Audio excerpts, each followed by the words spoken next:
morning. It is, I know it's about 6:30 in the morning, maybe 6:20, and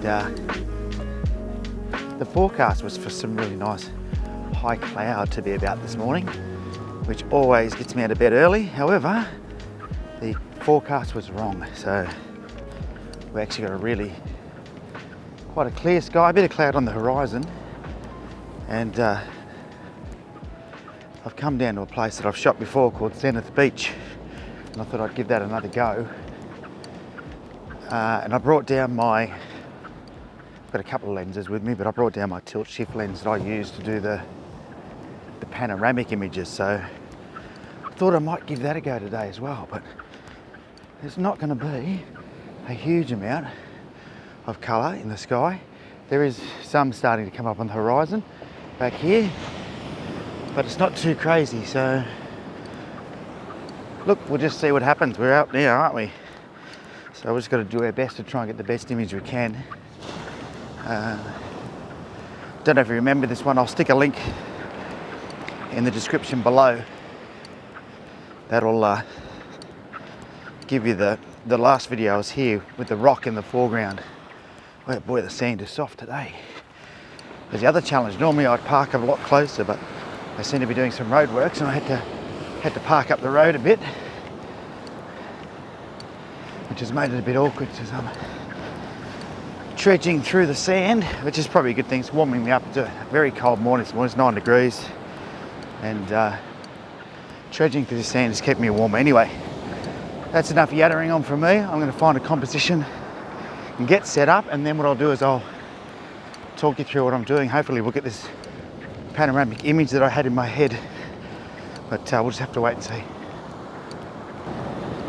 By the way, if you haven't already, you can head across to my website and grab my free ebook. I've got a book over there called 10 Tips to Better Photos, and I've had some really good feedback. I actually wrote it many years ago, but I think the tips are just timeless. They're things that will really help you get a lot of good photos. So on 3 legs with the number 3.com/10 tips, and you can download your free copy. All right, let's get on with it. Well, I've definitely found a composition and a spot to shoot from, which I'm happy with. I'm just standing up on a rock because I don't want to get wet feet, and I nearly did. So I'm just waiting to see what the waves are going to do before I settle in, because I can see that they are sometimes coming up pretty high, but that's okay. I think I'll be okay on this rock. So I think what I'll do is I'll set up here, and then I'll be able to just, I've got this beautiful composition with this rock in front of me, the water rushing around it. It's a bit hard to show at the moment because it's so dark, but that is it right there. And the water is just coming up and around this rock. But I'll show you shortly. So what I'm going to do is I'm going to get the camera out, I'm going to get set up, I'm going to get this composition.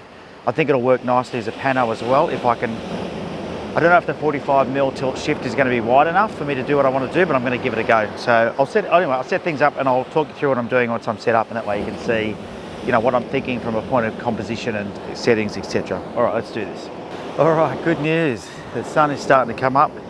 It is still about 40 minutes away from actual sunrise. So what I'm going to do is really take advantage of this blue hour. There's a real nice hue in the sky right now that is just absolutely gorgeous, and I want to capture that. So that's what I'm working on. I'm just doing some longer exposure at the moment. I'm at f9. It's giving me 1.6, but I've got this water rushing around this rock, and it just looks beautiful. All the colours off the sand is just really gorgeous. So I'm just taking a bunch of different shots to try and capture the water at different positions, because I know that that's the key with this type of photography.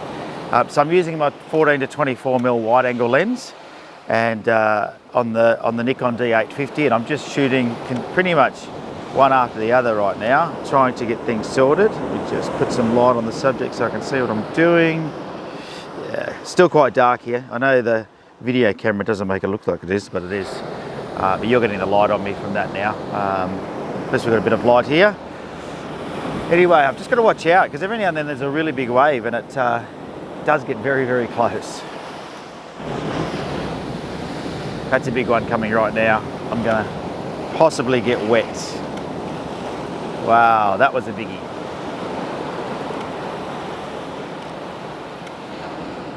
So I'm just going to open the aperture up now to f Well, I'm going to go for f13, and I might put a graduated filter on just to try and slow the shutter speed down a little bit more, to be honest with you.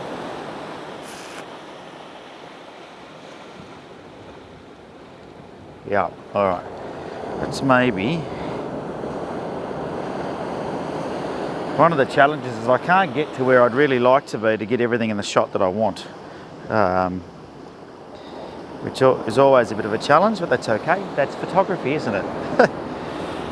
Well, I think the time has come to stick the filters on as that sun rises. Like I said, I've still got about half an hour before actual sunrise. Out nice and early this morning.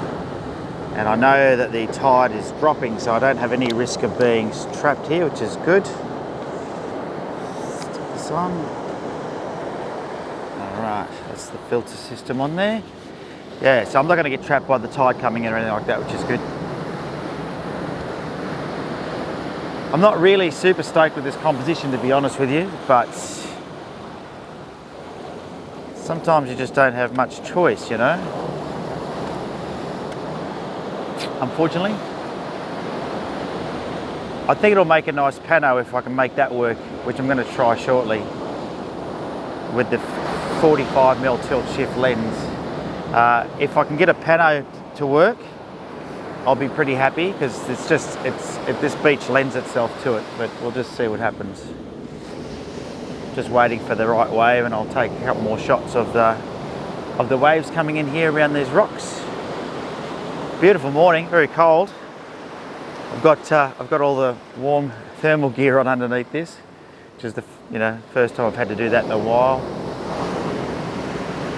But it is very cold. Here we go. This one looks nice. I think that'll be lovely. Oh, that would have been good. And now when the water rushes out, we'll get that. All right, perfect.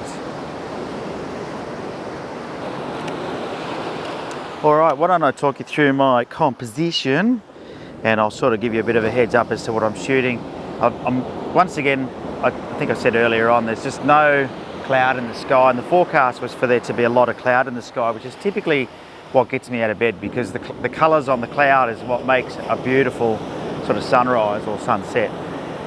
And unfortunately today, the forecast was wrong, so there is some very, very wispy stuff up there, but not enough to really make a huge impact with the sunrise photos. So instead, what I look for is other things, and typically what I would do is shoot my camera away from the sun, to be quite honest with you. Towards the sun when there's lots of cloud, because the colour bounces up and gets the cloud going really nicely, and away from the sun when there's no cloud, and let the warmth of the sun light up whatever it is I'm shooting. And I might be able to move into a position here where I can do that, because there's a lot of rocks around, as you can see, and you can already see the colour of the light hitting those rocks is pretty nice. It's beautiful, warm colours, it's gorgeous.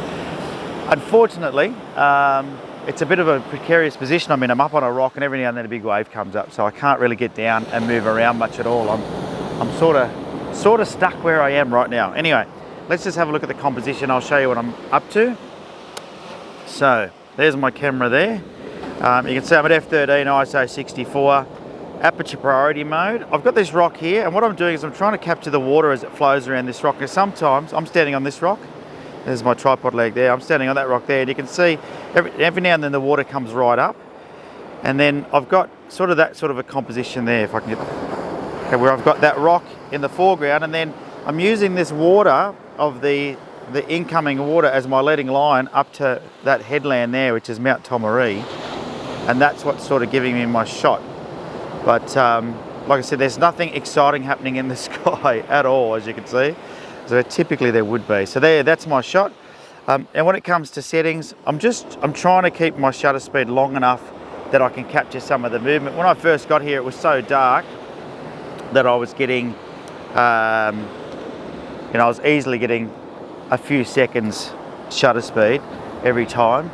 And then when, as the sun comes up, of course, that changes. So there's a few tricks you can do to make it so you can get a longer shutter speed.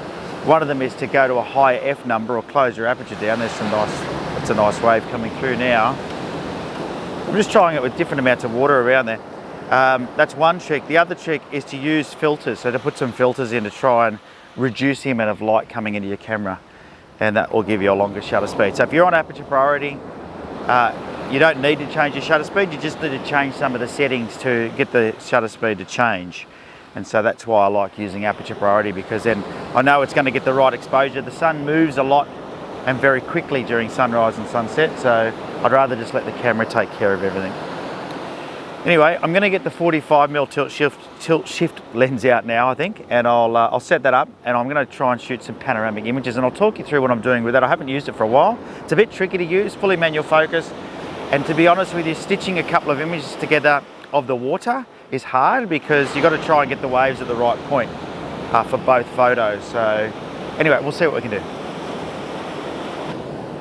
Well, I just switched over to the 45mm tilt shift, and I can tell you right now that it doesn't matter what I do from a composition point of view, it's not going to work. So, and that's the problem with the 45mm. I probably need to get the 24mm just to give myself a little bit more space. But this is a pretty tight little beach, to be honest with you, so I'm not surprised. So I'm going to switch back over. Sunrise is still a good 10 minutes away, and yeah, I'm starting to feel like I'm going to get trapped here with this rock. The water keeps coming around me. I don't know if you can see that behind me there, but the water keeps coming right up around me. But I think what I'll do is I'll just stick here. I'm going to try and take a few more shots. There is some beautiful colours in the sky, so I'm going to switch back to my wide angle lens. Even though it's only a little bit of sort of real hazy cloud up there, it is bouncing the colour. So let's switch back over. I'm going to put the filter kit on, and then I'm going to try and take a few more shots and just see how we go. But we're not going to get a pano from this location today with this lens. But the tilt shift lens is really good for doing panos, but today is not the day. We'll come back to that on another shoot in the future. Alrighty. All right, so we've got the 14 to 24mm back on there, and I'm going to grab my filter kit out, my Lee filters. We're just going to see what we can do. It's all about being a bit creative, isn't it? Sometimes I suppose that is what photography is. When things don't sort of pan out the way you expect. I thought the tide was going out, but I have a feeling it might actually be coming in, because that was awfully close just then. Anyway, we'll deal with that when we have to deal with it. Let me see what we've got here.